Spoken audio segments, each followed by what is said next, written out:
Hello, everybody, and welcome to Non Sequitur News for January 10th, 2025. This is a time machine episode, and I, Mayor Watt, along with the sentient AI, whose visualizer you can see right there. If you're in the podcast, then you can imagine, take a trip in the imagination plane. And anyway, the sentient AI has a visualizer that activates when they utilize their communications functions, and depending on like that, and depending on how robust their communication is, that visualizer wiggles and dances and so on.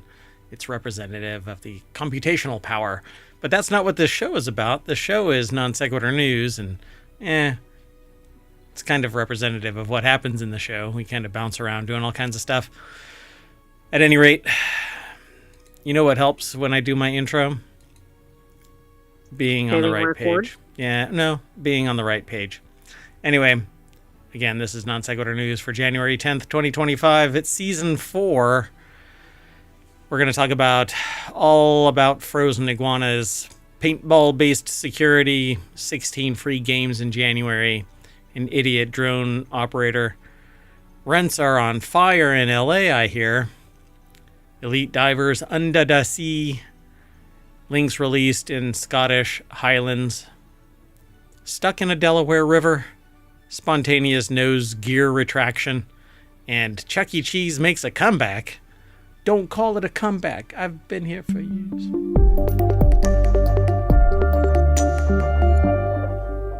Okay, we only have an hour to actually do the Time Machine episode. Otherwise, we get stuck in time for 24 hours, which is going to hobble what our next shows are. And we do 3 more shows.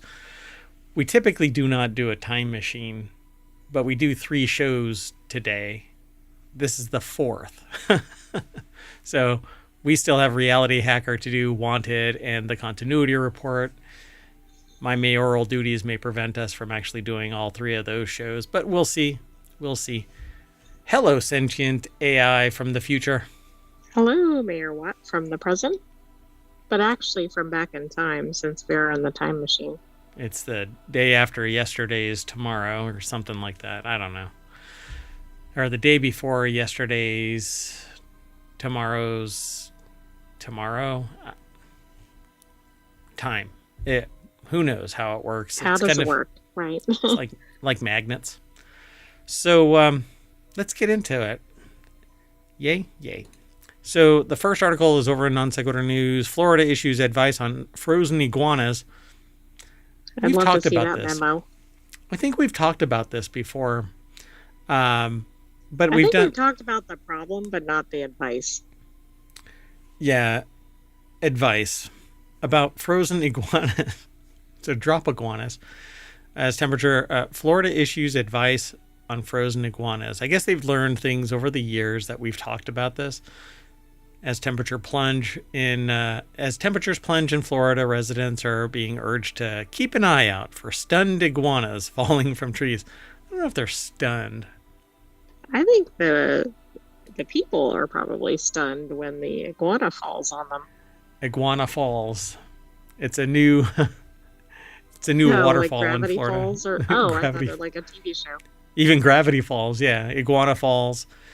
It's like a Schitt's Creek kind of a place. Oh, I can definitely see that. Absolutely silly. Tom Howarth over at Newsweek.com put the article together. Yeah, so climate change, it's real, folks, and iguanas have something to say about it.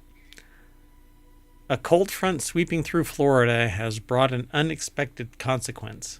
Frozen iguanas. As temperatures plummet below 45 degrees Fahrenheit, these cold-blooded reptiles become lethargic and drop from trees, startling residents. Exactly. That's kind of underselling it. What do you think somebody's reaction is when an iguana falls from above? I'm flabbergasted by this. What goes through your head other than a frozen iguana? It's like the news reporter with the jumping lizard. That's probably how they react. I wish I would have saved that as a tab so that I could play it. You have to look for this. What was it? It was It was a gecko. It's a really old clip. It's But yeah, really it's old. a jumping lizard on a news reporter or something like that. Do Like a I think search if for you that. search for that, you'd probably find it. Yeah, it's hilarious. This guy, he's a reporter, and there's a like a life or animal life expert. Right, and there's like a large snake that I think his focus on is on because they brought a bunch of animals. Yeah, but this gecko just leaps from a little tree branch that it's sitting on, and this guy falls over and starts freaking out and telling the animal handler to get it off of him, and it's just so awesome.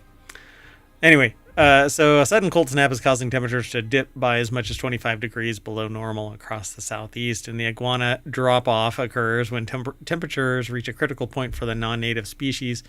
They basically fall into a thing called torpor, and they just kind of can't hold on anymore and fall out of the trees.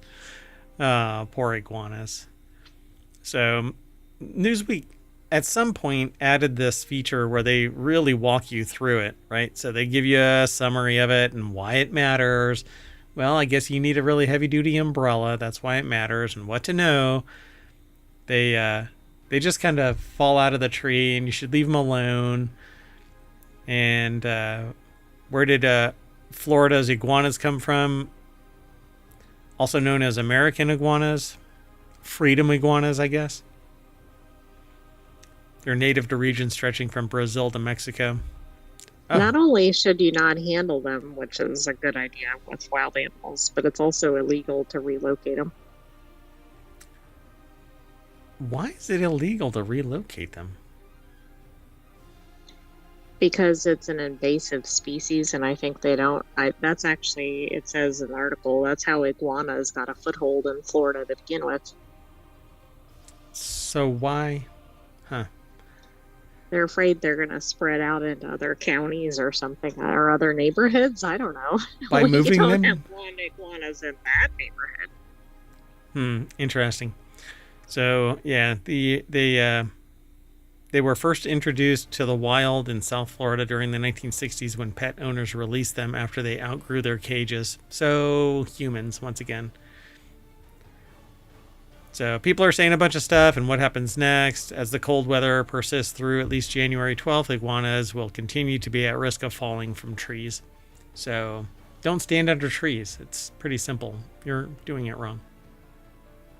I mean, you might think of a leaf or something falling on you, but not an you'd iguana. wish it was a leaf. I imagine iguanas could be kind of heavy. In addition, if they wake up, they might be a little alarmed too. Well, these iguanas should make like a tree and get out of here. I'm just Biff from... We're in a time machine, so I have to be Biff. Oh, I see. Right. Let's moving on. So the next article is over in Late Night Geeks, which is a show about gadgets and gaming and tech and stuff, but late at night, and I haven't been able to do it. But we do aggregate news into it. So this security system shoots paintballs at intruders. Well, this should have been a based wanted on the article. last article. Yeah, maybe Yeah, it could have been iguanas. Yeah, could have been iguanas. Doorbell cameras are standard fare these days. More and more people have invested in connected security systems. There's a couple of S's dangling there. Very secure. Very secure. So as the technology becomes cheaper and more user-friendly, there's one thing that the system won't do, however, shoot people and animals with paintballs. That is, however, pretty much the Eve Paint Cam's whole MO. So the article is over at TechCrunch, and it was by Brian Heater. This looks like one of those, they're on ships. They put up a wall of lead so that incoming missiles get hit by this whole bunch of rounds. They fire like 10,000 rounds a minute or something like that. What is that called? I can't remember. Anyway, maybe they'll mention it in here. But that's what it looks like.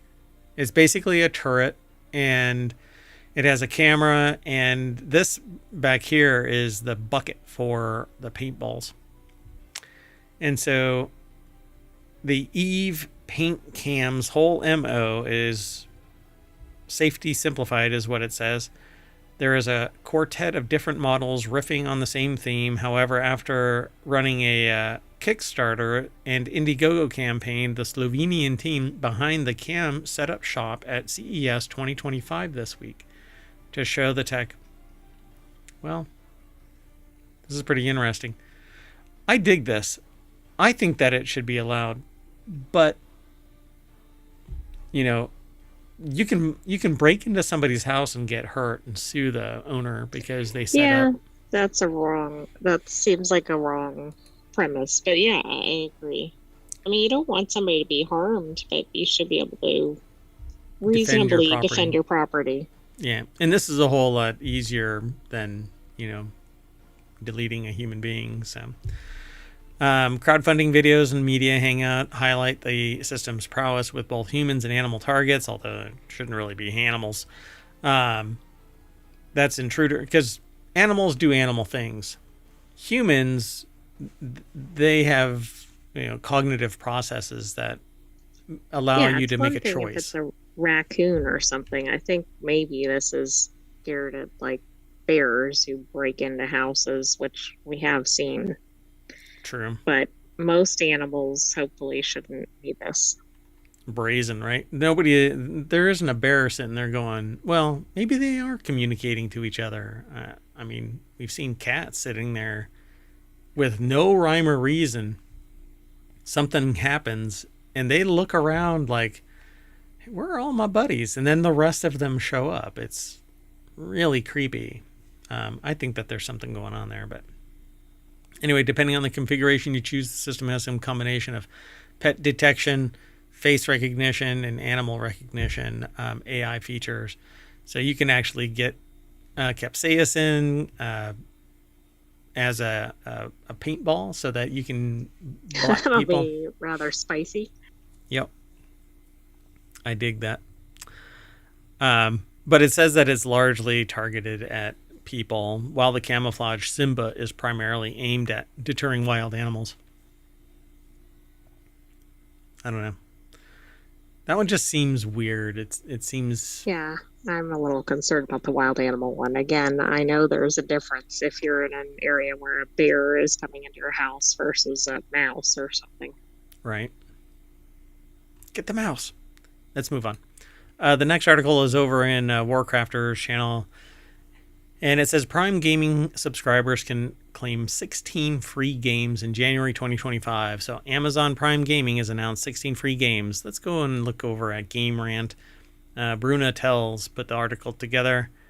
And it says here, redeemable games include popular titles such as Eastern Exorcist and Super Meat Boy Forever. Subscribers can also claim December 2024 games like Simulacros until January 16th, with other offers expiring soon. So Deus Ex, BioShock 2. Of the 16 titles offered by Amazon Gaming, 5 of them are already available to be claimed, with players only needing to be Amazon Prime subscribers. Do you lose them if you no longer become a subscriber? Yeah, I don't know how that works. The main one is a selection of free games that change every month and which, once redeemed, can be kept forever. Answered in the article. Okay. Prime Gaming also becomes known for offering in-game loot for games such as Overwatch 2, League of Legends, Pokemon Go, although these offers ended last year, but they'll come around again. They'll just change. So, as of January 9th, Eastern Exorcist, The Bridge, BioShock 2 Remastered, Spirit Mancer, and Skydrift Infinity are all available now, and then they have more coming January 16th, January 23rd, January 30th, and who knows what else might come as time goes on. Right, now I wouldn't become an Amazon Prime subscriber for this, but you already are. You might want to explore this. Yeah, this is one of the benefits, but you never know, because at some point, like they did with the ads, they could charge you more and say, this is how much it costs to keep your games now, because all you have is a license. You don't actually own jack shit. This is something that is not mentioned in here. Okay. No, it doesn't get into the licensing or anything like that. can be kept forever is not accurate. Well, that's like you have something for life, right, in the Right. gaming space or digital space. Right. But Yeah. I think the point is, like, it's not something that you're turning in every month or something like that. But Right. will they possibly change the terms down the road? Yes. Could they remove a game entirely? Yes. Could they change the nature of the agreement?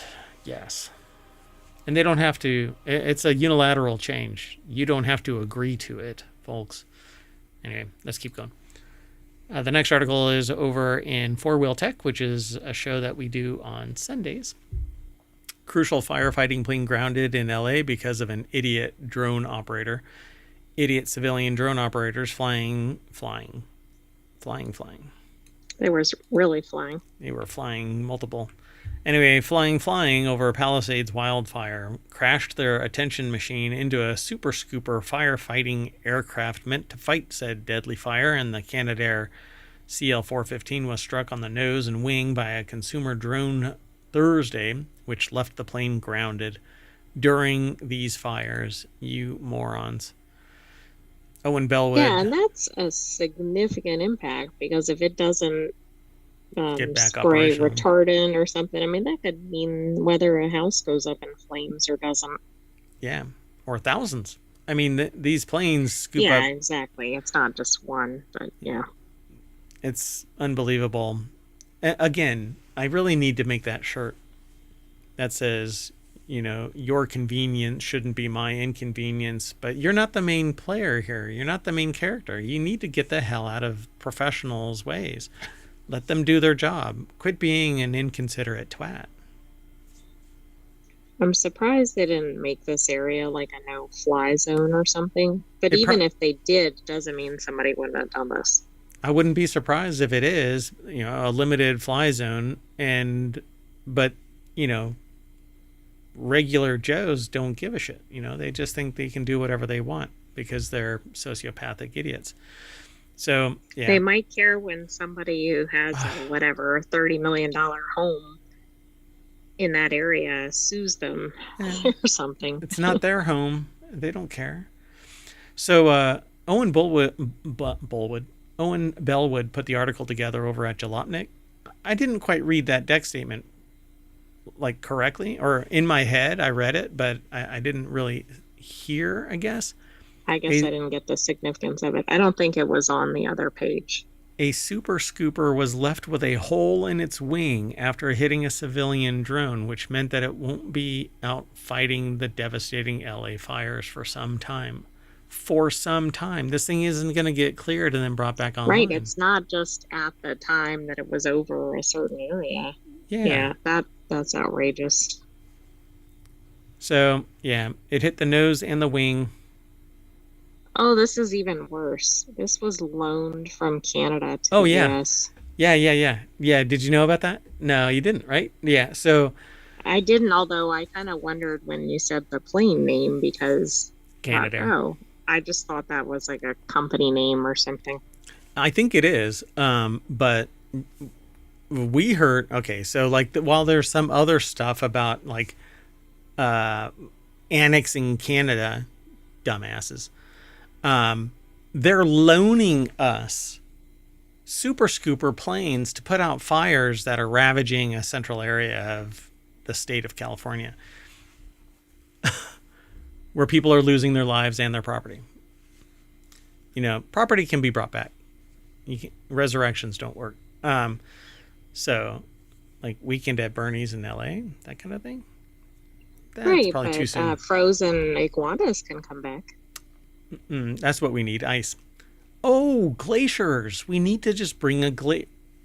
Well, why don't we find one of those up in Canada and just push it down? Glaciers that are, out of, they broke free. Yeah, we could just roll it down from Alaska. That's because it's higher, right? I mean, if you look at a map, it's way up above the United States. It is above it. You can just roll it down and it'll pick up more and more snow. Do you want to build a glacier? Where's Josh Gad when you need him?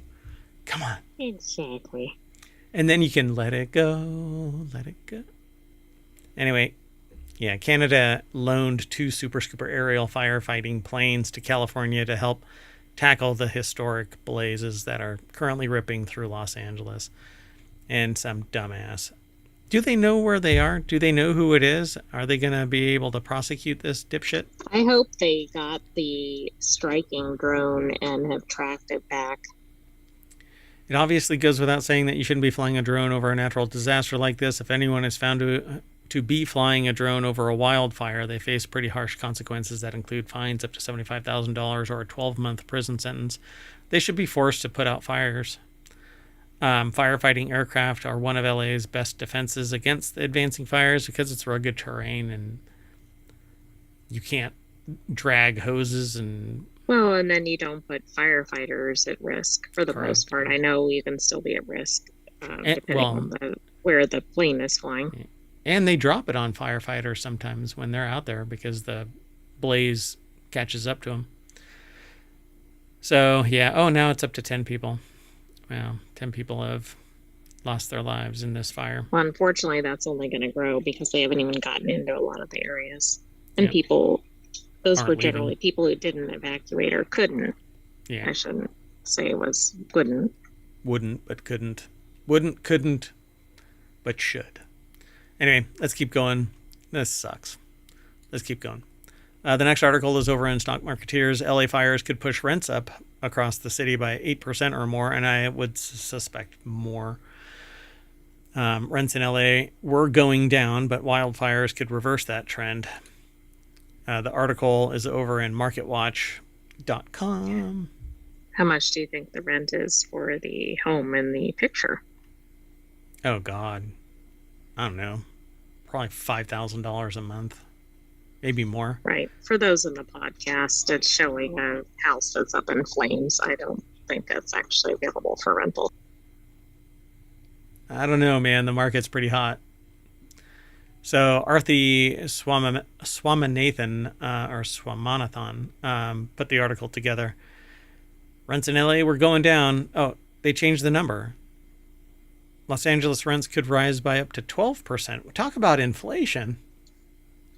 Okay, that's interesting. So this was originally published at night on January 9th, and by morning on January 11th, it had already bumped up that much. Yeah, we're in a time machine. Because the inventory's going down by the minute. I mean, there have been more than 100,000, like 150,000 evacuated, I think, and just tons and tons of acres. Yeah, so we're in the time machine, and so it originally said 8, now it's 12, but that's because we're in the time machine and we've dragged our time forward. Anyway, doubling of growth. So it's probably about 10% by the time the original this episode or whatever on the 10th. Yeah, should have aired, yeah. Or will air on the 10th. Anyway, after thousands of people were displaced by Hurricane Harvey hit Texas in 2017, many homeowners had found short or long-term rentals while their properties were being repaired or built. That pushed rents up in Houston by 4%, according to CoreLogic, and rents increased for at least a year afterward. But the uptick in the rents post-Harvey wasn't as substantial as it could have been, CoStar's Libick said. Because Houston had many available apartments to absorb the surge in demand, that helped hold back from rents going crazy. So there's another important distinction. I mean, other than that, it's a different city. It's prior to record inflation. Right. Yeah. That was 2017, and a pandemic, and a blah, blah, blah. So it says it's a different story in LA. With LA being more housing starved than Houston, we should see rents rising anywhere from 2 to 3 times the level we saw in Houston. In other words, 8 to 12%. So it's already, they're saying 12%. So they're going to end up having to change that because it's going to be for how many of these were rental properties, though? So here's the thing. If these were rental properties or not, the people that are displaced are going to rent because they're going to wait for their property to get rebuilt and go back. So probably I suspect there were a lot of owners in certain neighborhoods and probably a lot of rentals in certain neighborhoods. Probably both of them are losing their existing properties, whether they owned it or not, right? And they're all going to try to go after rentals, or people are going to put homes up for rent that weren't previously, like if they're not living in it as primary rent. I don't know. It's going to be quite chaotic, I'm sure. What I actually see happening is people can't afford to go back. They didn't have proper insurance for it, and they sell their properties at a discount, but millions of dollars worth of property. Like each property, instead of it being a $35 million house, it sells as $15 million property, right? Well, right. If they owned it, right? If it was still mortgaged, then they're screwed. But guess who's going to buy all of this land? Well, the wealthy, I would think, because they have the resources to do it. Institutional investors and corporate ownerships. Yeah, it's all going to get owned by corporations. Well, and that will not help the housing market in LA. Yeah. So in Los Angeles, 54% of residents are renters. The city said in September of 2024, 54% are renters. That strikes me as really high, but I suspect that includes all residence types. And they're probably, volume-wise, there are probably tons of apartments and condos in the city areas. But in the suburbs, like, that number seems really high. It doesn't mean it's inaccurate. I think we need to find out what that is. So the median rent in the Pacific Palisades, which is the most expensive part of LA, I think, is $10,000. That's the monthly rent. So when you asked me how much that was, imagine that $10,000. I can't imagine that was $10,000. But hey, who knows? So the median rent this month in the Pacific Palisades part of Los Angeles was $10,000, according to Zumper. A lot of people are getting zumped. A rental listings site. That figure included... I couldn't access that report, by the way. Gotcha. The figure included rentals with any number of bedrooms and any type of property. That's 417% higher than the national average. Even that seems high. National average is 417% lower than $10,000. Jeez. For rent. Yeah, I know. That seems high even for the median. Right. So in Los Angeles, 54% are renters, 60% are cost burden, meaning that more than 30% of their household income is spent on rent. So I'm guessing the rest is spent on gas. Right? I mean, everything in LA, everybody has to drive in traffic. It's wild, yeah. So when I was first getting an apartment, you were not allowed to go above 33%. Same thing with like a car's payment. So the projected uptick in rents in the wake of the fires, as Los Angeles tenants are starting to see some relief from pandemic era rent increases. Rents for listings on Zumper's site had dropped 21% in January since last year. And Zillow found that median rents in LA had fallen slightly since January 2024. So perfect timing for everybody to profiteer off of the pain and suffering of the masses. All right, let's keep going. The next article is over in Non Sequitur News. NATO turned to elite divers to test sabotage protections for critical undersea cables, increasingly at risk. So, as a scuba diver, I think that this is really, really interesting. But these are deep sea cables, so you have to be specially trained. Right, these are like country-to-country cables. Yeah, transoceanic cables. That's right. So NATO sent special operations divers to test new systems designed to help shield critical underwater infrastructure from damage and sabotage, which are growing problems. Basically, some country leader can tell a company's boat operator to drop their anchor and drag it across the ocean floor, and that will scoop up the cable and damage it. And there's actually some evidence that that's what's happened over by Denmark. I think it was. There was a transoceanic cable, And you could actually In the see. last few months, right? Yeah, I saw there's like a plane sends out a beacon. Boats do it too when they're following rules, and you can actually see this boat like going around in a little circle. Um, and I don't know if that is exactly where the cable was, right? But you could see the boat kind of twirling around, and people online, and like myself, were sitting there going, "What's that boat doing?" Yeah, it looks a little interesting.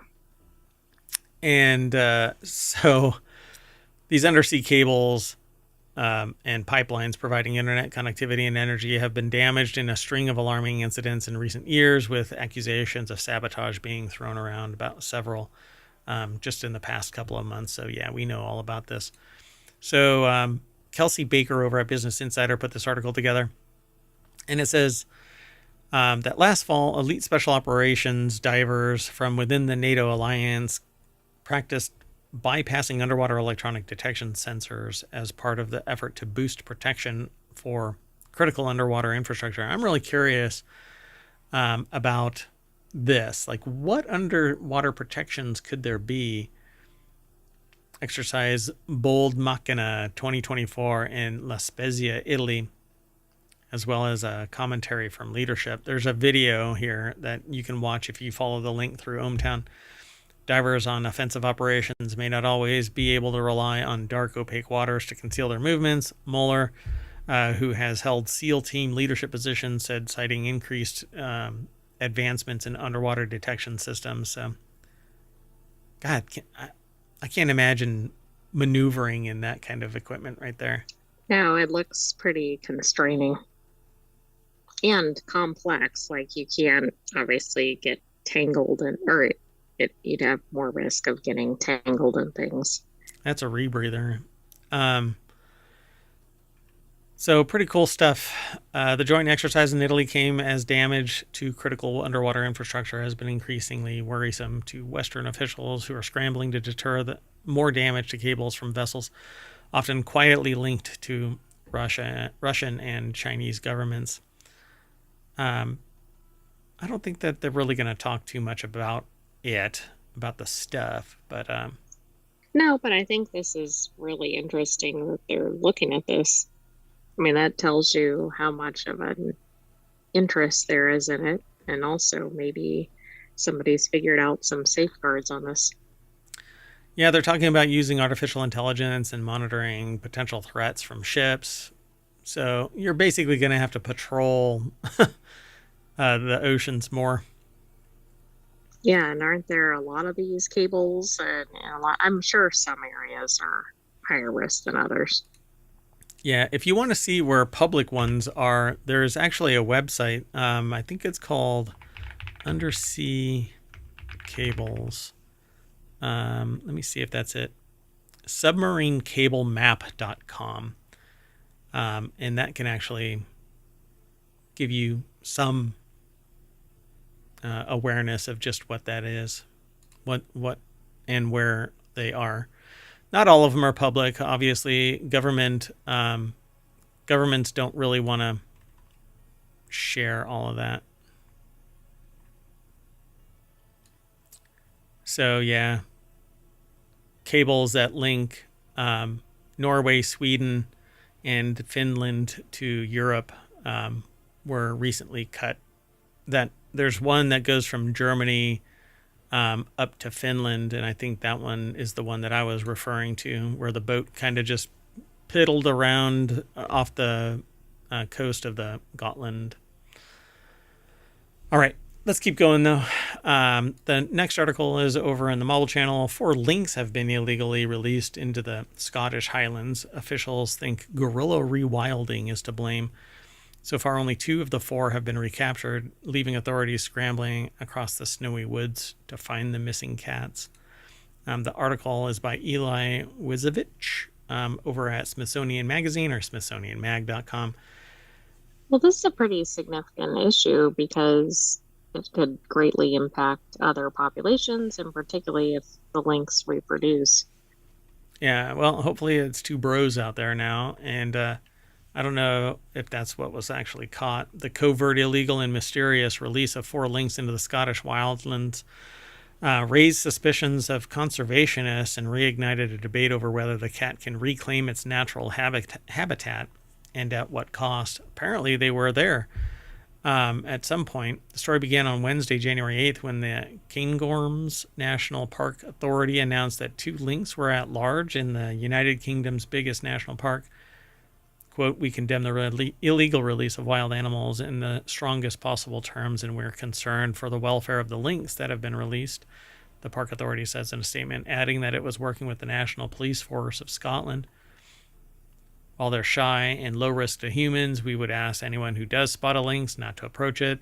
These are wild animals, so don't go out there. Exactly. Do not go up to wild animals, whether they're iguanas, lynx, or any other thing, or monkeys running around South Carolina. Yeah, nothing. Yeah. And Florida and all over the place, man. There's wild animals. Just leave them the hell alone. They are not, even deer and other things. You don't know. And who knows? Maybe they gonna go full on feral, and that deer is gonna eat you. I mean, right, squirrels are probably eating. Don't have a paintball, system at your door. What is that thing? Hold on. Paintball deterrent system is what I was trying to think of. There you go. Use your words. Sentient AI from the future. You have a large language model. I think I need a reboot. Hold on. I knew what it was called. Phalanx. That's right. Close-in weapon system. It's called Phalanx. And the Army uses it for counter-rocket mortar and artillery defense. And it's on ships and stuff. So there's a bigger version of it, I think, for ships. Yeah. They're on Navy ships and stuff like that. They're all over the place now. Anyway, they look exactly like that. But the paintball system was interesting. I wanted it in Wanted, but it wasn't there. Anyway, so there you go, folks. Don't go chasing lynx. Oh, well, there's 2 of them like hanging out. I didn't think that they were. I thought they were solitary, but right. They maybe recaptured. That's when they were first put out. I don't know. The Killahunty 2, as the lynx were nicknamed after the estate of Danish billionaire Anders Povelsen, where they were spotted, were brought to suitable quarantine facilities in the nearby Highland Wildlife Park, where they must spend 30 days in accordance with biosecurity laws. So hopefully there were some field cameras around there somewhere, and they found the people that actually did this. They had definitely been illegally released because they were 100 yards from a pile of straw bedding that contained dead chicks and, interestingly, porcupine quills. The bedding was peppered with porcupine quills. So why? Why would they have porcupine quills in the bedding? I'm not sure, but I don't think it's anything good. Huh. Camera trap shows second pair of lynx that were found overnight in Scottish Highlands. So there's at least 4. Who knows? Maybe there's even more. Well, that's right. Like, unless somebody said, "Yep, I released 10 of them." Like, how have they figured out there were 4? Wow. So authorities believe that the second set of lynx are connected to the first pair. Severin Carroll reports for The Guardian. Farmers remain worried that the lynx may prey upon their livestock. Yeah, for sure. They will, because they're going to eventually come into farmland so that they can get food during the winter. This is probably the worst time to actually try and rehome them.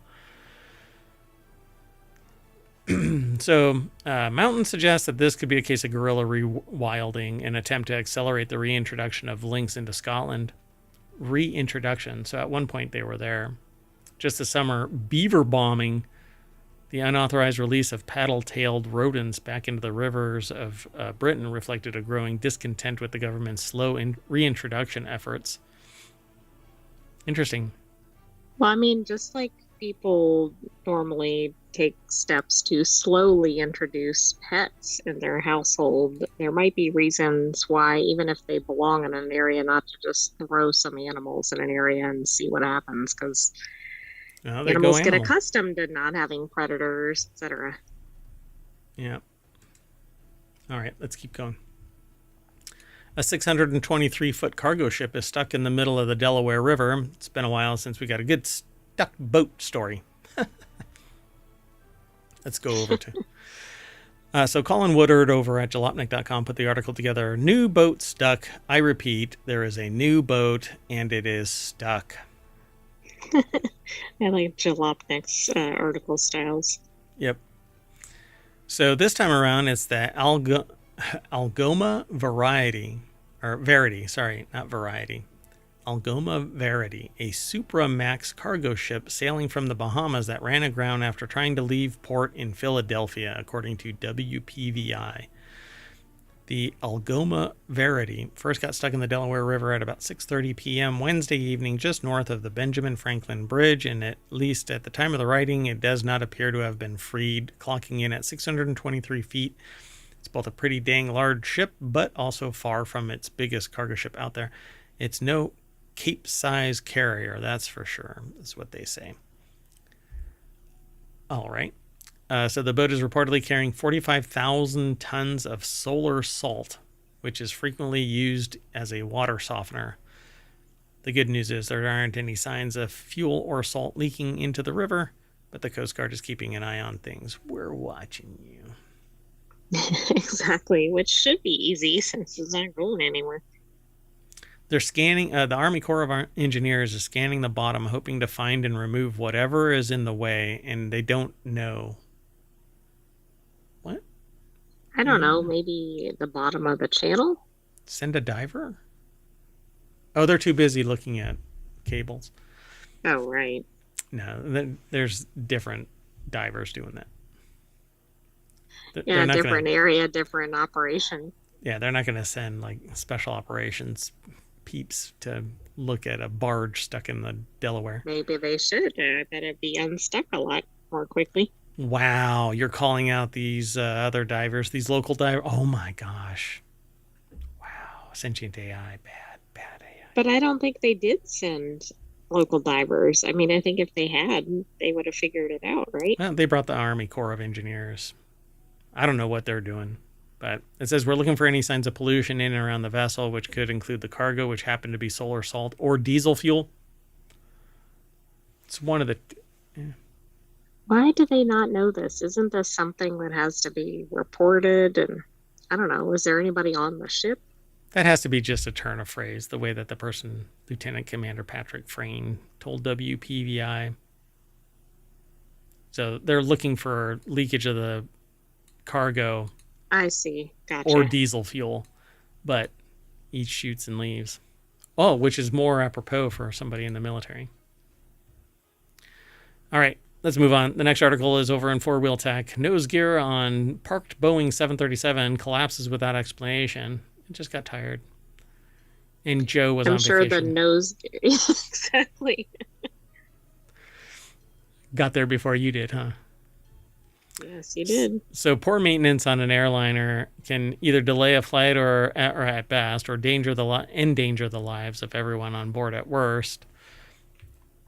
The nose gear on a TUI Boeing 737 collapsed earlier this week suddenly at Brussels airport after arriving from Spain. Thankfully, the Belgian... Well, it was flying all day. Just tired.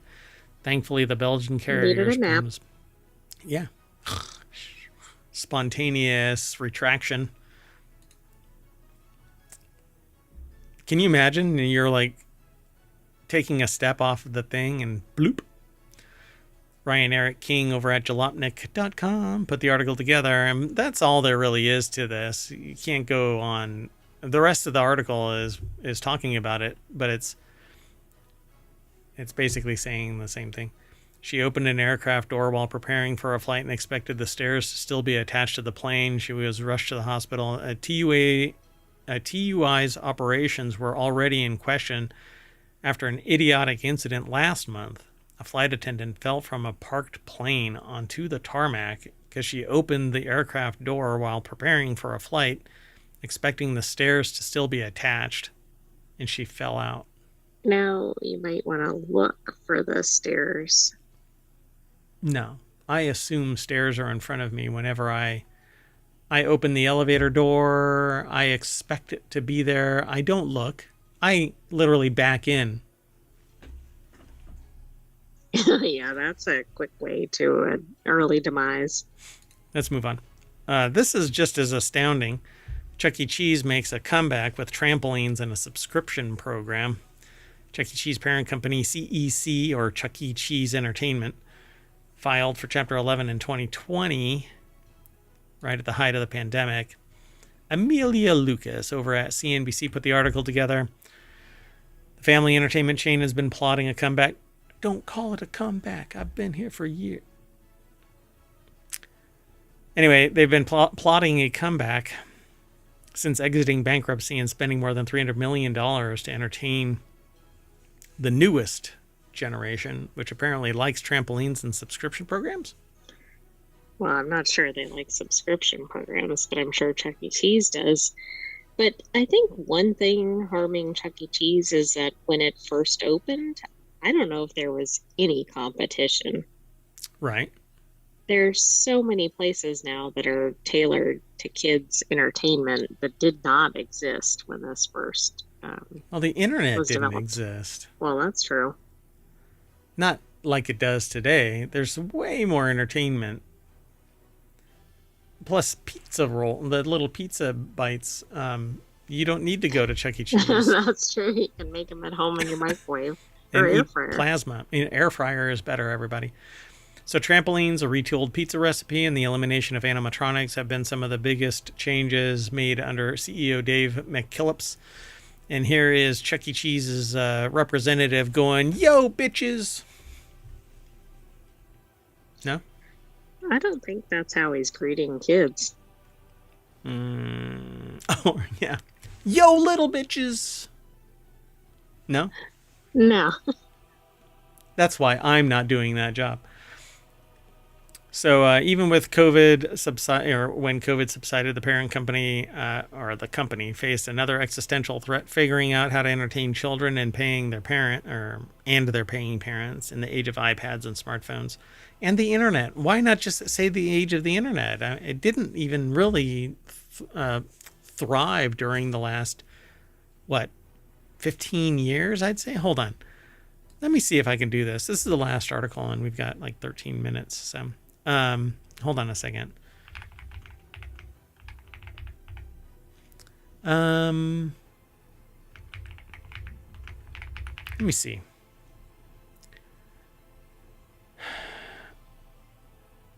How much does it make? Holy crap. Sorry. Annual revenue grew from $912 million in 2019 to roughly $1.2 billion in 2023? How? That seems impossible. How? The chain has 470 stores in the U.S. currently, down from 537 in 2019. Sustaining the growth won't be easy. What in the world? So the average Chuck E. Cheese restaurant generated approximately $1.62 million in 2019. Well, judge a book by its cover. I had no idea. It emerged from bankruptcy months later with new leadership and freed from about $705 million in debt. And then they spent $300 million in recent years tackling the challenge of trying to figure out how to entertain children and have parents pay. So, goodbye animatronics, which I think was, it lost its shtick. And only the youngest, I think, really thought that it was enthralling after exiting the bankruptcy. It just didn't keep up with other things that people were accustomed to. Yeah. So the new CEO joined in 2020, just months before lockdowns would temporarily shutter all of its locations. By 2021, the company raised $650 million in bonds, which it's been spending on its restaurants. So this is, and here is my problem. It's a private equity firm that owns Chuck E. Cheese. Apollo Global Management took Chuck E. Cheese private in 2014. 5 years later, CEC Entertainment tried to go public through a merger with a special SPAC, a special purpose acquisition company. Basically, it's a blank check company that's formed for the sole purpose of acquiring that. And so it was scrapped without explanation. I can't imagine. The new cash prompted a frank look at Chuck E. Cheese as a model, including its iconic animatronic band, which they could animate it and put it on a big screen. Exactly. Yeah, it's such a painful thing. Okay, so I as a parent find them like dirty, and mechanically I don't like them because they're just like boring kind of robots and stuff like that. But as a parent, I don't think a child they can't would totally interact, right? Yeah, it isn't like a Disney style animatronic nowadays has an interactive element to it where like you go through the show and the animated sea turtle is like talking with the child. That's what's gonna Right.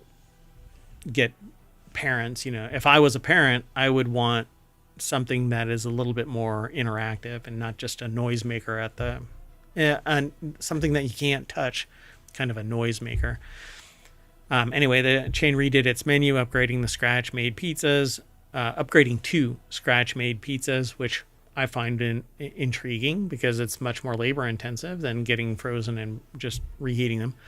Kids Bop became an official music partner. Other kid-friendly brands like Paw Patrol, Marvel, Nickelodeon became partners for its games. And then came the trampolines. It says that we found one glaring opportunity for us: active play. I wonder if this is why other kid-centric active play companies in the area have gone bye-bye. Because this is now competing. Well, I think some of them went away because they weren't allowed to be open during the pandemic, and you can't sustain several months of closures. I don't know that. Right. So after the company spent $350 million to remodel, you remodeled it, you put that little, anyway. So after the company spent $350 million to remodel Chuck E. Cheese locations, McPhillips now says that process is finished. So we'll see what happens. Trampoline parks, rock climbing walls. They tested it in Brooklyn and then in Miami, St. Louis, Orlando, and as of December, 450 Chuck E. Cheese locations now have kid-sized trampolines, and unlike the sky tubes or ball pits of the past, customers have to pay extra to use the trampolines, and the ball pits disappeared from Chuck E. Cheese locations in 2011, while the sky tubes lasted roughly another decade. So during the pandemic, they went away. Can't imagine why. I cannot imagine why. This is a good direction, but it's interesting to see, like, some Chuck E. Cheese locations don't have enough space for significant trampoline areas, but I don't know, maybe there are larger facilities at some locations. Yeah. I don't know. Might have to go and swing by a Chuck E. Cheese just to see what it's like nowadays. What's really interesting is they make the observation that I made, which is you come in around 3 years old, you leave around 8, and then you don't return at all until you're an adult until you're a kid. Right. And it says you don't come back for 15 years. If you ever come back. It might be longer depending on if and when you have kids. I think I've only been in a Chuck E. Cheese maybe once or twice, the same number of times I've been in a Walmart. And it's kind of the same experience. No reason at all to go in. Anyway, that's it, folks. No, you know what? I'm going to say one more thing about this. So in 2023, we sold 79,000 passes. This year, we sold close to 400,000 passes at $30 or $8 or $11 or $12. So I 8, think 12, and 30. families like subscription programs because once you've hit a couple of visits, like then you feel like it's like free entertainment. And particularly if you have younger kids, like you're looking for places to take them that you're comfortable with, whatever they're fun, safe, whatever. But it's interesting. I don't know what it covers because Chuck E. Cheese historically has been a like pay per item. I don't even think they were a place that had a lot of bundle pricing, but maybe they did. So it's kind of interesting, right? Because I was going to just bounce from this article, but I found that really interesting. People are willing to pay a subscription, but it's because you get either deeper discounts, more game access, and unlimited visits. So why not? I mean, if you can go 3 times in a month or something and pay for it, and then you've got your entertainment stuff planned out for you too, like it's kind of a win-win for the parents. I mean, if you eat a lot of pizza, go in there and get a pizza at deep discount and then just leave after playing some games. $30 a month. Yeah, you don't even have to go for the entertainment. Yeah, just get the food if it's good, but who knows? But they're making scratch now, so maybe it's better than what I remember it. In addition to 30 licensing deals for everything from frozen pizzas to apparel, Chuck E. Cheese is also exploring different entertainment partnerships that would make the mascot a starring character. Which, does anybody know Chuck E. Cheese other than just the name Chuck E. Cheese? There's nothing there. There's no world building. All kids know the mascot, I would say, in the Really? U.S. Mm-hmm. Huh. I'd have to talk to some people. Huh. McKillop's dream is to have it as a featured film. All right. I mean, if they can have Buzz Lightyear as a movie. All right. Yeah, that's worse than anything. All right, folks. That is it. So what we are going to do is retool, and that's going to bring us back to the front page of ohmtown.com, which is the source of all of the news for Non Sequitur News. And once we shut down the time machine, we're going to rejigger and bring it back online as RealityHacker. Look, we can retool too. No more animatronics. No more animatronics. Beep. Just kidding. I am an animatronic. That's it. We're out. We'll see you in a little bit as we shut down, and then RealityHacker on Saturday. We could call that a time machine episode too and say that it's actually 10 o'clock in the morning. Even though I mean, that would go with the theme. Closer to 10 o'clock at night. Okay, we're out of here. See ya.